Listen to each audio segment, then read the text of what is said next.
दोस्तों, मैं फराज मलिक। इस रिपोर्ट को देखने के बाद बहुत सारे लोग कहेंगे कि भाई सरकारें ऐसे ही पागल बनाती रहती हैं, ये सब झूठ है, ऐसा है वैसा है। देखिए, आपकी अपनी मर्जी होगी, अपनी सोच होगी, आप जो कुछ भी कहें, लेकिन मेरा काम जो है वो आप लोगों को सही वक्त पर सही इंफॉर्मेशन देना है।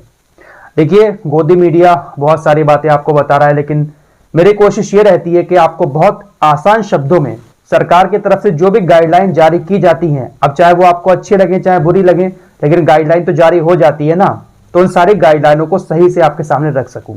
ध्यान से सुनिएगा, ये जो गाइडलाइन अब जारी की जा रही है, कुछ इसी तरीके का माहौल पिछले साल भी था।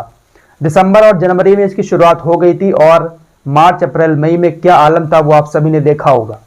तो फिलहाल सबसे पहले आपको बता दूं कि हमारे देश के अंदर जो ओमिक्रॉन है उसके अब तक 229 मामले सामने आ चुके हैं।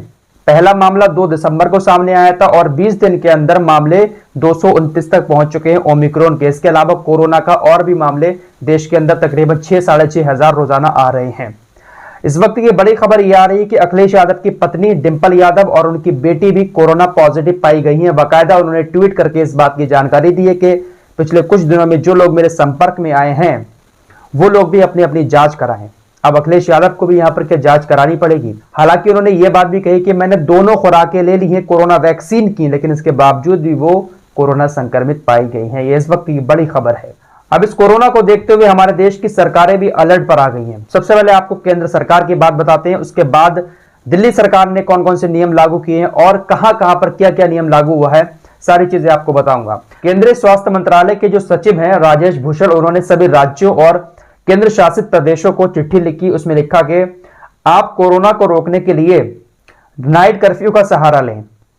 नाइट कर्फ्यू की बात कही गई। इसके अलावा कहा गया कि ज्यादा लोगों को एक जगह इकट्ठा ना होने दें। शादी ब्याह और अंतिम संस्कार में शामिल होने वाले लोगों की संख्या तय की जाए कि इतने लोग शादी में एकत्रित हो सकते हैं, इतने लोग अंतिम संस्कार में जा सकते हैं। ये सारी बातें केंद्र सरकार का जो स्वास्थ्य मंत्रालय है उसके सचिव राजेश भूषण ने अपनी चिट्ठी में लिखी है, लेकिन शायद इसमें एक पॉइंट वो मिस कर गए। हमारे देश के नेताओं के बारे में उन्होंने कोई बात नहीं लिखी। इस चिट्ठी में यह भी लिखना चाहिए था सभी राज्यों के लिए कि अपने अपने राज्य में चुनावी रैलियां बंद की जाएं। चुनावी रैलियों में जो लाखों लाखों की भीड़ इकट्ठी हो रही है उन पर रोक लगाई जाए। स्वास्थ्य मंत्रालय की तरफ से अपनी चिट्ठी में यह बात सबसे पहले लिखनी चाहिए थी, लेकिन नेताओं के लिए कोई भी रूल इस चिट्ठी में नहीं लिखा गया है। फिलहाल आप लोग इन सारी बातों को फॉलो करना। इसके अलावा चिट्ठी में और क्या क्या बातें लिखी है मैं स्क्रीन पर आपके चिपका देता हूं, आप लोग चाहे तो पढ़ सकते हैं। अब चलते हैं दिल्ली की तरफ। दिल्ली के अंदर क्रिसमस और न्यू ईयर को देखते हुए सख्त गाइडलाइन जारी कर दी गई है। दिल्ली के अंदर प्रशासन ने गाइडलाइन जारी की है कि क्रिसमस और न्यू ईयर का जश्न नहीं मनाया जाएगा। ज्यादा लोग इकट्ठे होकर भीड़भाड़ करके न्यू ईयर और क्रिसमस का जश्न नहीं मनाएंगे। इसके अलावा सांस्कृतिक कोई कार्यक्रम भी नहीं किया जाएगा जहां पर भीड़ इकट्ठी हो। सभी दुकानदारों को यह आदेश जारी कर दिया गया है कि एक बोर्ड लगाएं जिस पर लिखे नो मास्क नो एंट्री, यानी अगर आप मास्क लगाकर नहीं आएंगे तो आपको दुकान में एंट्री नहीं मिलेगी। रेस्टोरेंट, सिनेमा हॉल और बार में 50% लोगों के जाने की इजाजत है, यानी अगर 100 लोगों के बैठने की जगह है तो 50 लोग एक बार में वहां पर बैठ सकते हैं। यह गाइडलाइन दिल्ली के अंदर जारी की गई है। इसके अलावा एक छत के नीचे होने वाली शादी, यानी जो शादियां मैरिज हॉल में होती हैं, एक छत के नीचे वहां पर 200 लोगों के जाने की इजाजत दी गई है दिल्ली के अंदर। इससे पहले भी क्रिसमस और न्यू ईयर को देखते हुए मुंबई और गुजरात में सख्त गाइडलाइन जारी कर दी गई है। गुजरात में तो नाइट कर्फ्यू का भी ऐलान किया गया है, जो मैं आपको पहले बता चुका हूं। इसके अलावा एक और बड़ी खबर आ रही है हरियाणा से। हरियाणा के स्वास्थ्य मंत्री अनिल विज ने एक बहुत बड़ी बात कही है।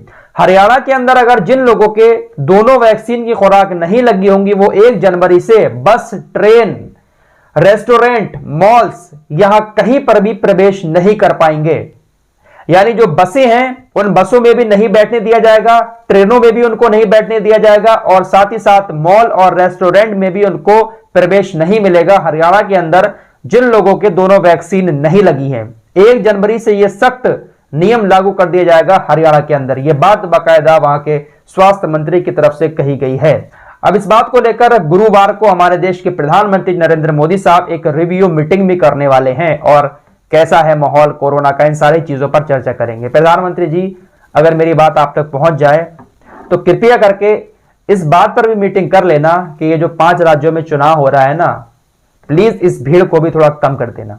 जिन नेताओं ने अच्छे काम किए हैं जनता उनको वैसे ही चुन देगी घर बैठे, कोई जरूरत नहीं है भीड़ भाड़ इकट्ठी करने की।